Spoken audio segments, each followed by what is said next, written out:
time to be a hero.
Welcome to this week's edition of the Comic Hero Show. I'm your host, Victor Nunley, and I am the Comic Hero.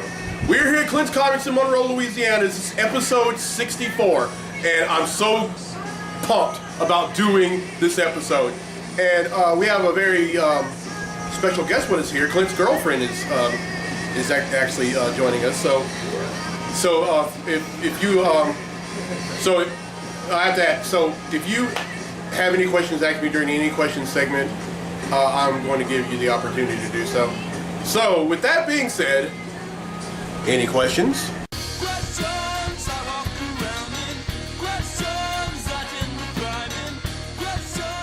All right. Now, Clint's girlfriend. You know what? I don't like referring to you as Clint's girlfriend. Renee.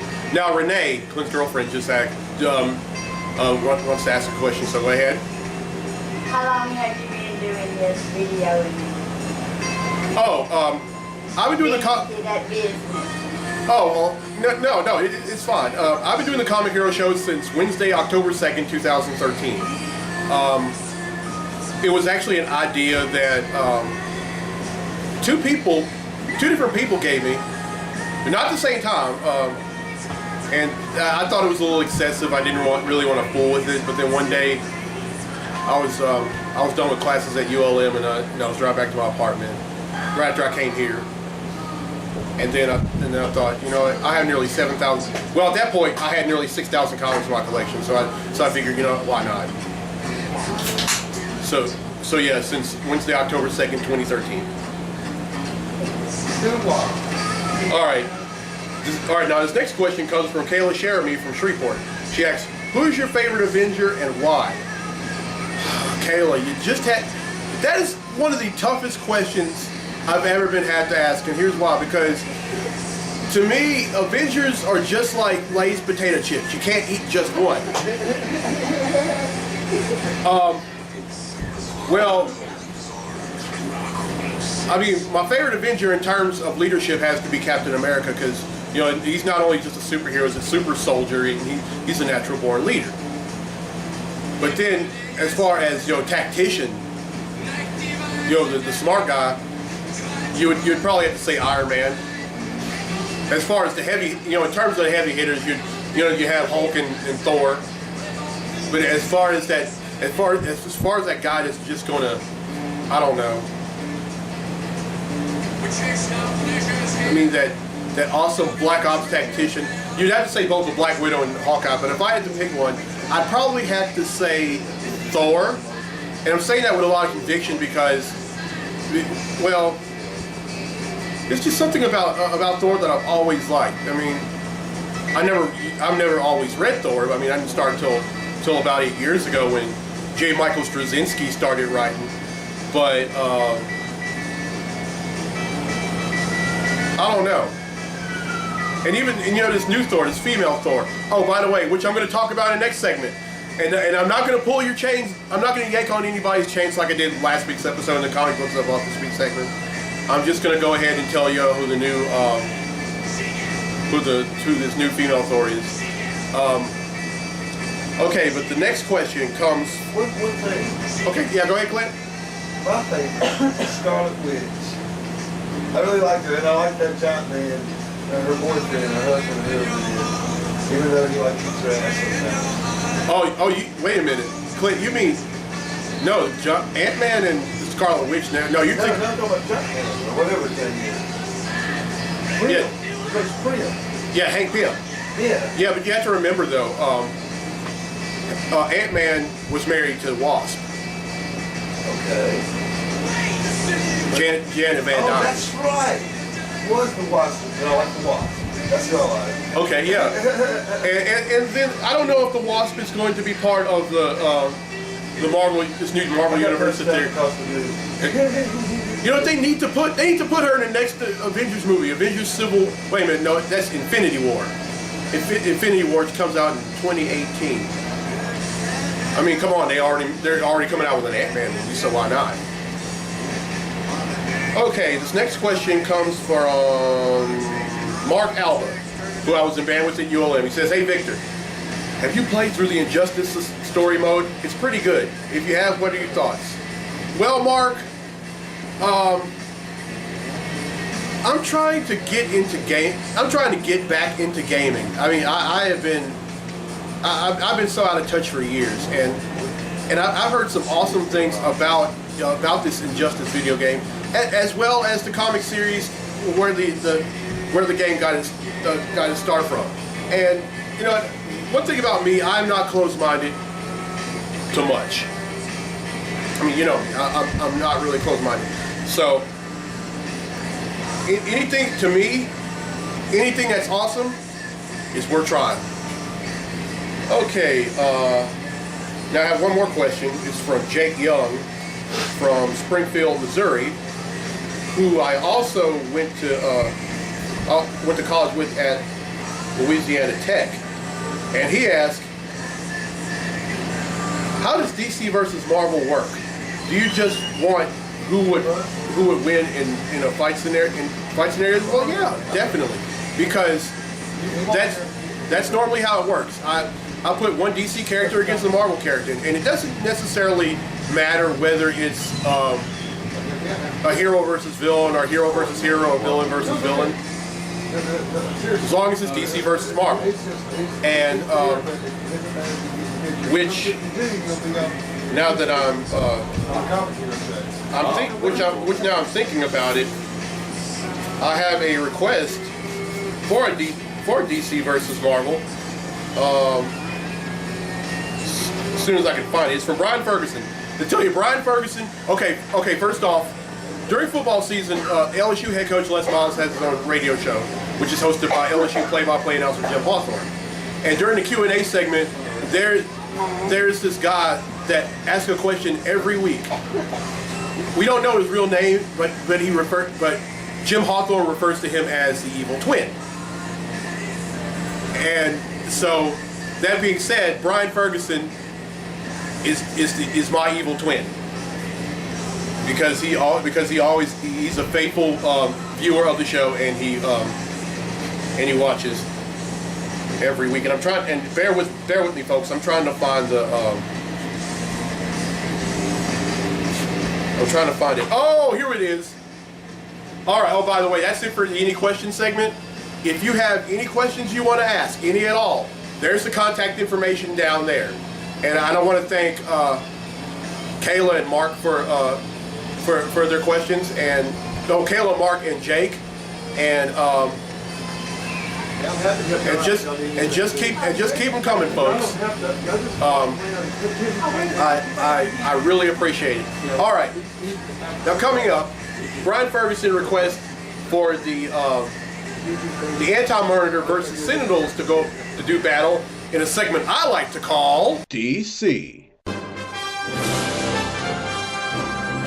versus Marvel. Hulk! Welcome to DC vs. Marvel. Today, it's the Anti-Monitor versus the Sentinels. The Anti-Monitor possesses near-limitless cosmic powers, matter and energy manipulation, reality warping, absorption of entire universes, superhuman strength, and durability. Sentinels are programmed to locate mutants and capture or kill them. Though several types of Sentinels have been introduced, the typical Sentinel is 3 stories tall, capable of flight, projects energy blast, and can detect mutants. Who will win? It's obvious the Anti-Monitor will win this fight, but let's make this interesting.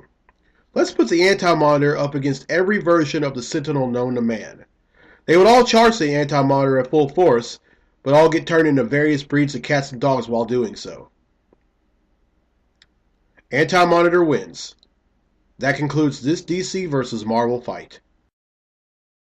Well, I hope you enjoyed the DC vs. Marvel segment, and next week I have a request for next week's episode that's been requested by my good friend and fellow ULM student Kiefer Price, who just graduated from ULM this past December. He requested for DC vs. Marvel, and I'll have it up for you next week in episode 65. All right, up next is Comically Speaking. So without further ado, let's talk comics.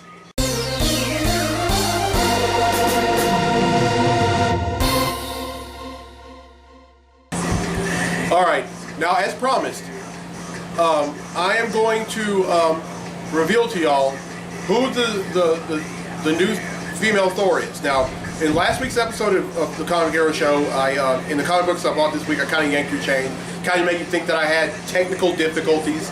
That was actually a joke, and if anyone didn't really see the joke, then I want to apologize for that. But anyway, the identity of the new Thor is Dr. Jane Foster. And that was actually revealed at the very end of Thor number 8. And of course, for those that read Thor, you would all know that she is battling cancer.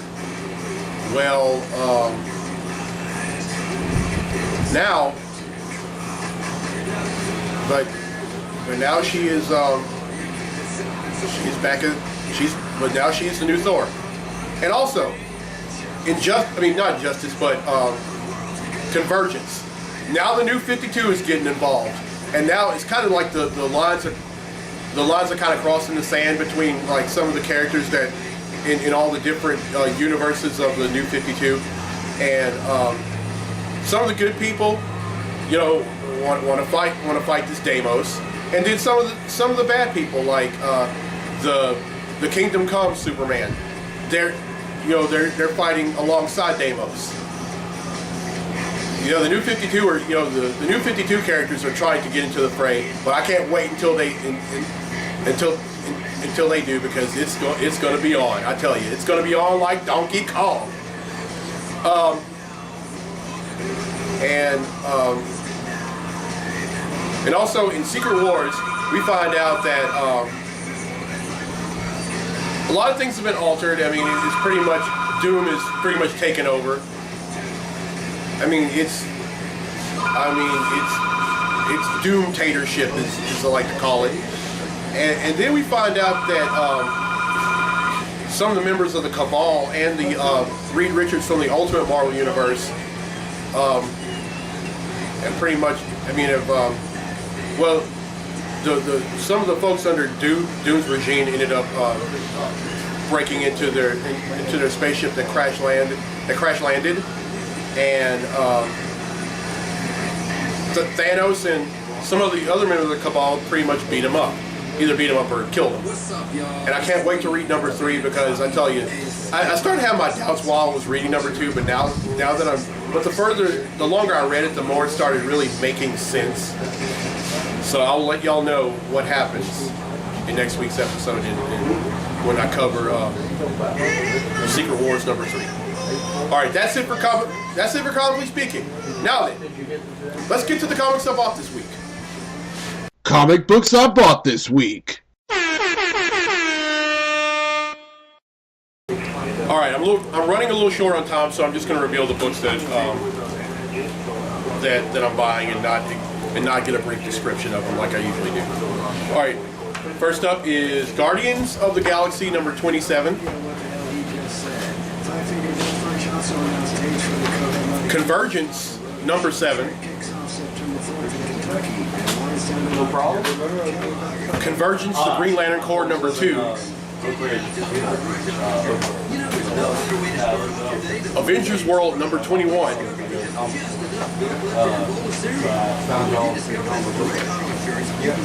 Star Wars number 5.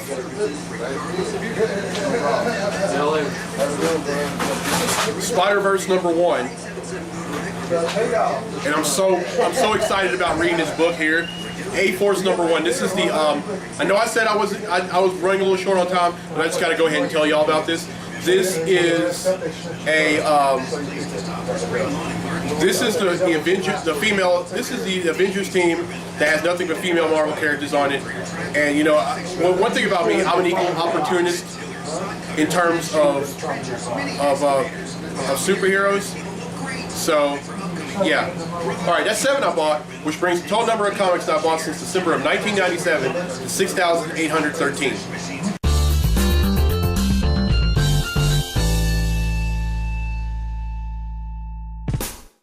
All right, y'all. Of course, y'all know who Clint Thomas is. This is his girlfriend Renee, and so I hope y'all enjoyed this week's episode. I know it was a little watered down, and I'm not going to really go into detail about why it was watered down. But anyway, I think it was still a great episode nonetheless. And like I said, if you have any questions for the Any Questions segment or requests for the DC versus Marvel segment, there's the contact information down there. And also t-shirts. If you want... Hey, watch it, y'all. if y'all... No sex in the champagne room. No, I'm just kidding. If you want your own t-shirt, this is another ULM themed comic hero tee that I made for myself.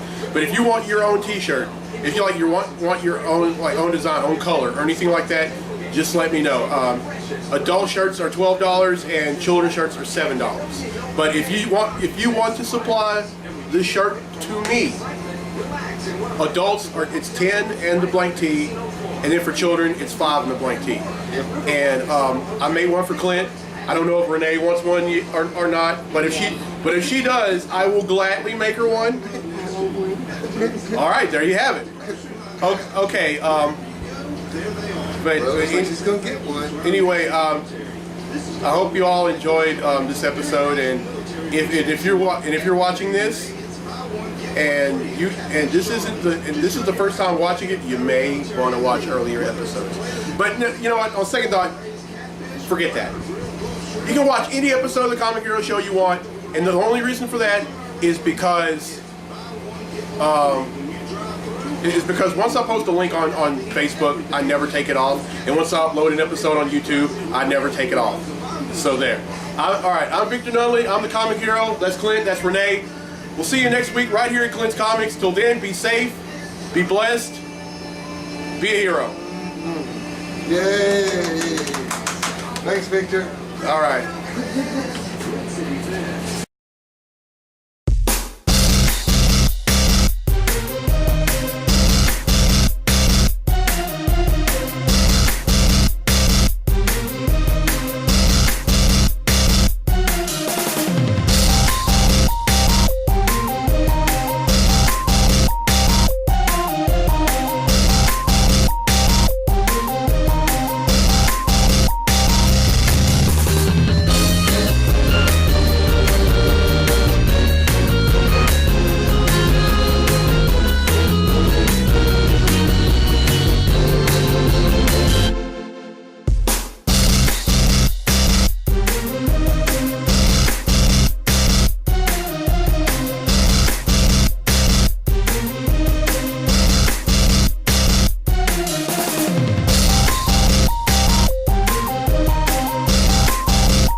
All the crap they do. We're going to assholes, hire cool people. We're going to take care of the people this time. I'm gonna try something. All right, I'm running a little short on time, so I'm just gonna reveal the dang it.